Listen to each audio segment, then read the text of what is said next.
She said it would be just one kiss, harmless, forgettable.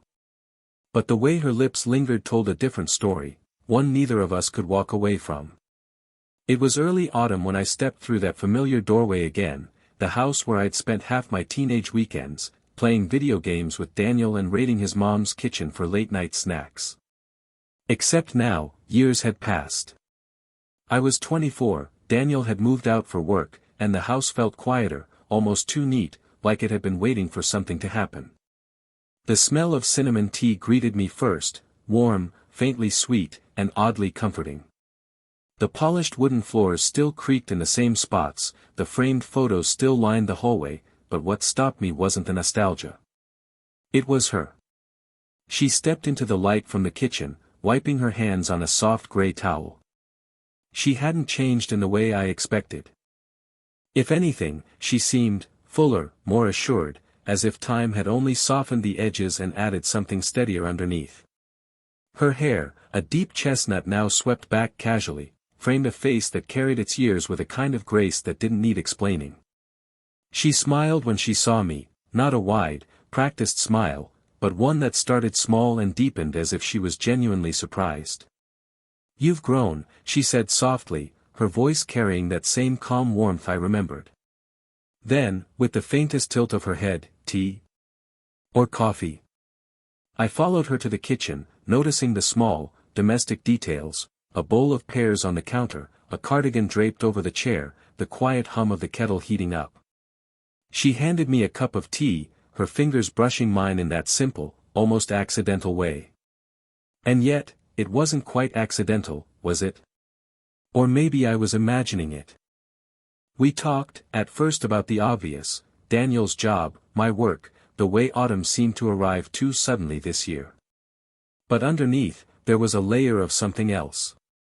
Maybe it was the way she leaned slightly on the counter, or how her eyes lingered just a second longer than politeness demanded when I laughed. I caught myself studying her movements, how her sleeve slid back when she reached for the sugar, how she tucked a loose strand of hair behind her ear without realizing it. It wasn't attraction, not yet, more like the realization that someone you once placed firmly in a grown-up world was now just a person, standing in front of you, close enough to touch.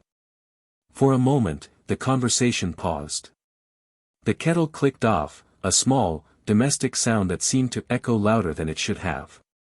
She glanced up at me with a look that wasn't searching for anything, just holding, quietly. "Feels strange, doesn't it?" she said, her voice low, almost to herself. "Yeah," I replied, my fingers tightening slightly around the warm porcelain of the cup. "Like everything's the same, but different." She nodded slowly, then smiled again, that same small, knowing smile. "Well, you're welcome here. Always have been." And just like that, with a cup of tea and a glance too warm to be entirely neutral, the evening began. The house was quiet that night, the kind of quiet that feels like it's listening.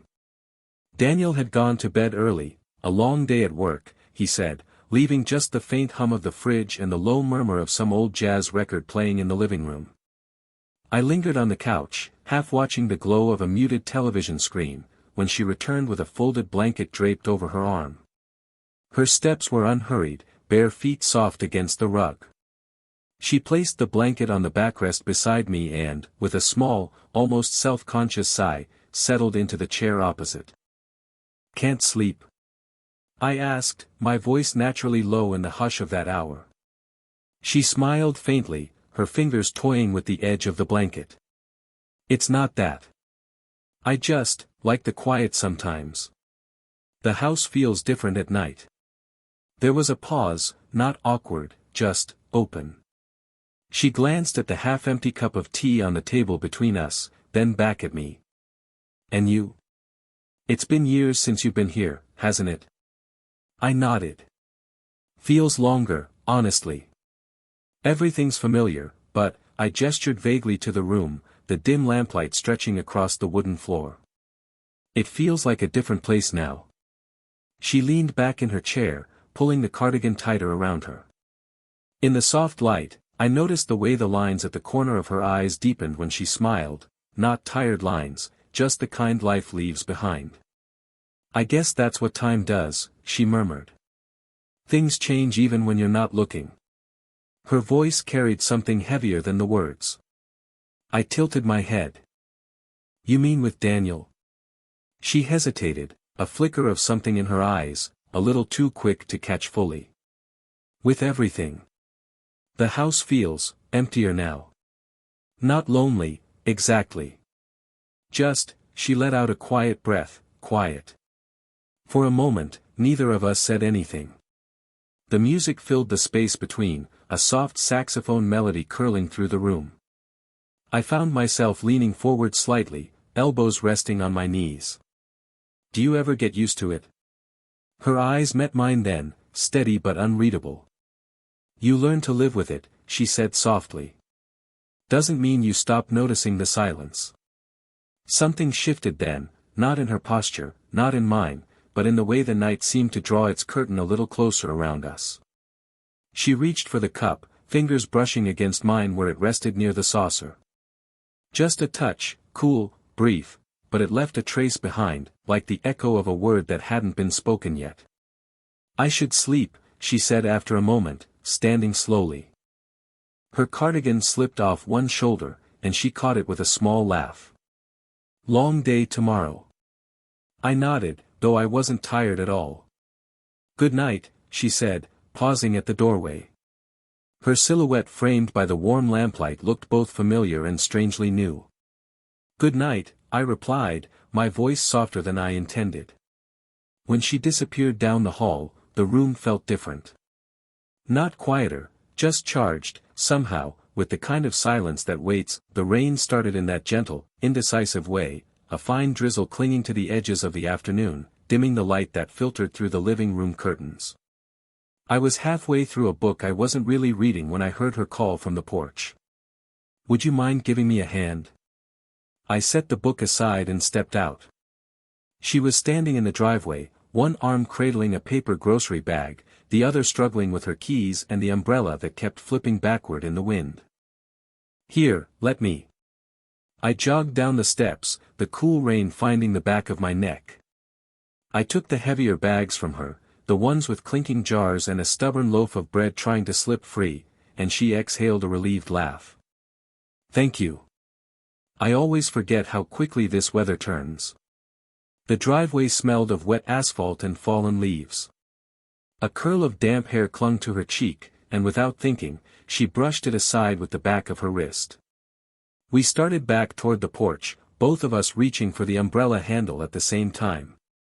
Our fingers met first, a simple, unremarkable thing, except it didn't feel simple. Her skin was cool from the rain, the touch light but definite, and for a heartbeat neither of us moved. She glanced at me, not sharply, not guiltily, just, aware. Then she adjusted her grip, letting me hold the umbrella as she tucked her free hand around one of the bags. Inside, the house smelled warmer, the faint cinnamon still lingering, now mixed with rain-soaked leaves we carried in with us. We placed the groceries on the counter, the sound of jars touching wood louder than it needed to be. Didn't mean to make you do the heavy lifting, she said with a small smile, peeling her damp cardigan from her shoulders. It's fine, I replied. I don't mind helping. She looked at me then, properly, like she was measuring something she didn't want to admit. Her hair was slightly damp, framing her face in a softer way than usual. There was no grand moment, no dramatic pause, just a quiet stillness as I passed her the last bag. Our hands brushed again, this time warmer, the barest trace of rain still cooling her fingertips. I felt it, a flicker, like a static charge that shouldn't have been there. And from the way her eyes shifted briefly to mine before she looked away, I knew she felt it too. She broke the moment first, pulling open a drawer for the kitchen towels.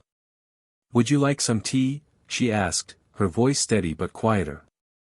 Sure, I said, maybe a little too quickly. The kettle hummed to life, and we stood a little apart, both of us busying our hands with small, unnecessary tasks, folding a bag, wiping the counter, adjusting the cups, anything to avoid looking too long at the space we just shared. Outside, the rain thickened against the windows. Inside, something had shifted, not enough to name, but enough to notice that it was well past midnight when I padded down the hallway, the old floorboard sighing under my steps. I hadn't planned on being awake this late, but the rain had a way of making sleep restless, that steady rhythm against the windows, soft and insistent. I headed for the kitchen, hoping a glass of water would be enough to settle me. The light was already on. She sat at the table, elbows resting on the wood, both hands wrapped around a steaming cup of tea.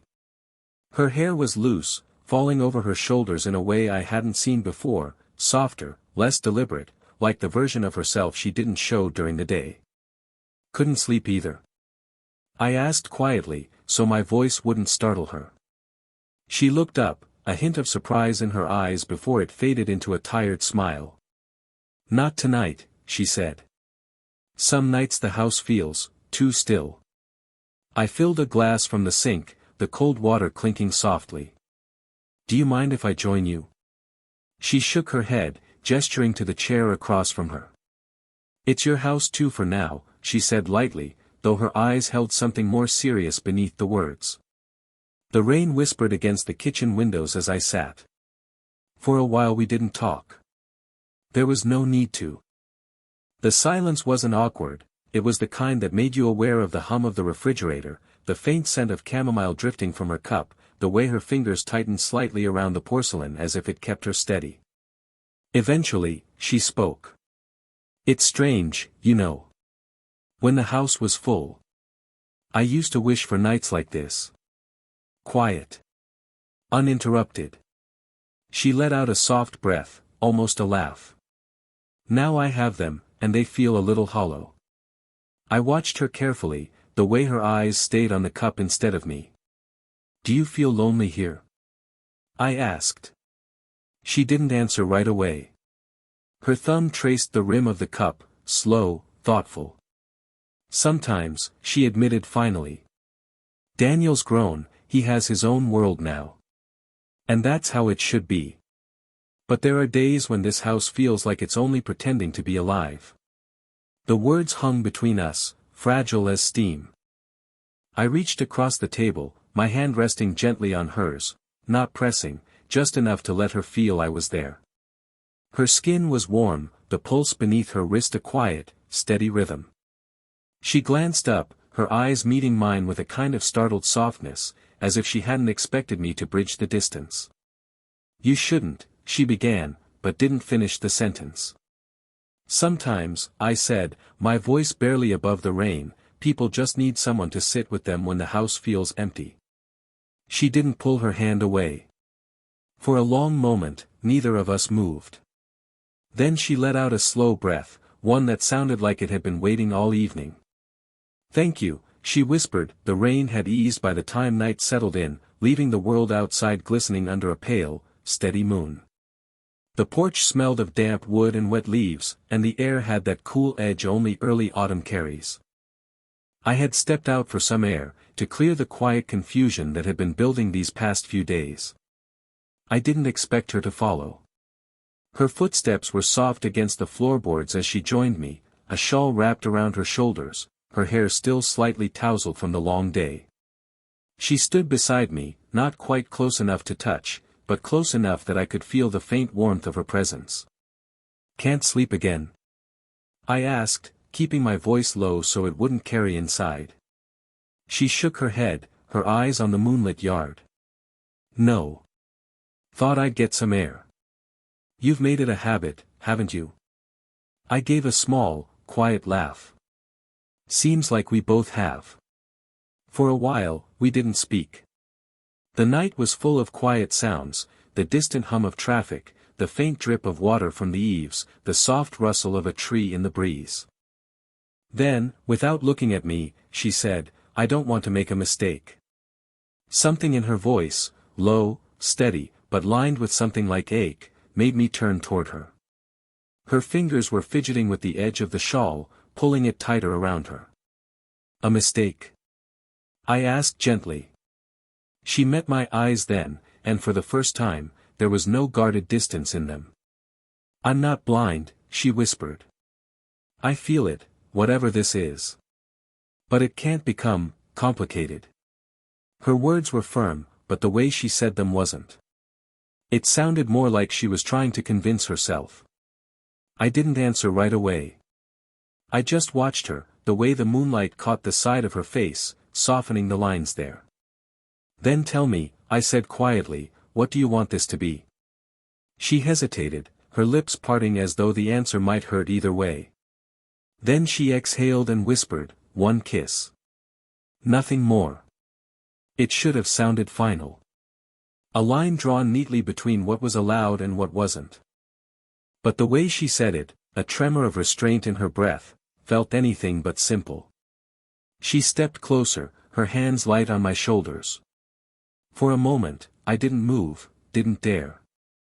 Then her lips found mine. It wasn't hurried. It wasn't even deep. But it lingered. Long enough for me to feel the warmth of her breath, the faint taste of tea on her lips, the way her fingers curled slightly as if they didn't want to let go. When she finally pulled back, her eyes were still closed, as though she needed a second to remember the world around her. One kiss, she said again, quieter this time. I searched her face, my voice barely a whisper. Then don't kiss me like that. Her eyes opened, startled, softened, uncertain. And in that fragile moment, the porch felt like the only place in the world. The days after that kiss moved strangely, not forward, not back, just suspended. Breakfasts were polite, lunches quiet, dinners felt like rehearsed small talk.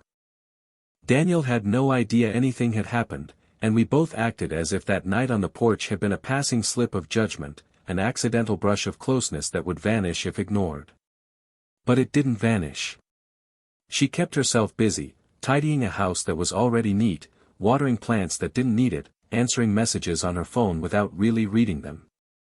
I noticed the way her fingers lingered on the edge of the table when I entered a room, or how she avoided the chair beside me at dinner and chose the one across instead. And me? I pretended I was fine. I laughed when it felt appropriate, filled the quiet with easy comments, and went out for long walks I didn't really need. But every room in that house carried a trace of her now. The kitchen smelled like her tea. The hallway carried her perfume in passing. The porch, I couldn't even look at it without remembering the way her lips had pressed into mine, warm and hesitant and full of something that didn't match her words. On the third evening, as the sun slipped behind the trees and the house filled with the soft golden dimness of early autumn, we finally ended up in the same room again, the living room, the old record player humming low, a plate of sliced pears between us on the coffee table. She reached for one just as I did, our fingers grazing again. That small touch, nothing more than a brush, felt sharper now, heavier, like a question neither of us had dared to voice. She withdrew first, tucking her hand into her lap. We should forget about that night, she said quietly, not looking at me. I didn't respond right away. I just leaned back, feeling the soft fabric of the couch press against my shoulders. If that's what you want. She glanced at me then, quick, uncertain. It's what makes sense, she murmured. This isn't, it's not supposed to happen. There it was again, the line she kept drawing, and the ache in her voice that betrayed she didn't really want it there. I'm not asking for anything, I said, my voice steady. But pretending it didn't matter? That's not something I'm good at. The room fell silent again, the air thick with all the words left unsaid. Later that night, we passed each other in the hallway. The distance between us was a narrow stretch of wood, but it felt wider than it had ever been. My hand brushed the wall as I moved aside, hers brushed the sleeve of my sweater, light, fleeting, enough to make my breath catch for a second. Neither of us stopped. The space between us wasn't empty anymore. It was full of restraint, full of memory, full of the quiet, aching pull that waits for a decision. The dawn came quietly, a muted gold spilling across the living room floor, catching on the edges of packed bags and a waiting suitcase by the door. My visit was over, a short stay that had stretched into something neither of us had expected. I stood by the window, watching the garden shimmer with dew. The house behind me felt awake but still, as though it, too, was waiting for the words that hadn't yet been spoken. She appeared in the hallway, barefoot, her robe pulled lightly around her. Her hair was still a little tousled from sleep, her eyes carrying that soft, unreadable calm I had come to know too well. "You're leaving early," she said, her voice quiet but steady. I nodded. "Train's in an hour. Thought I'd head out before the roads get busy." She stepped closer, her hands loosely folded in front of her.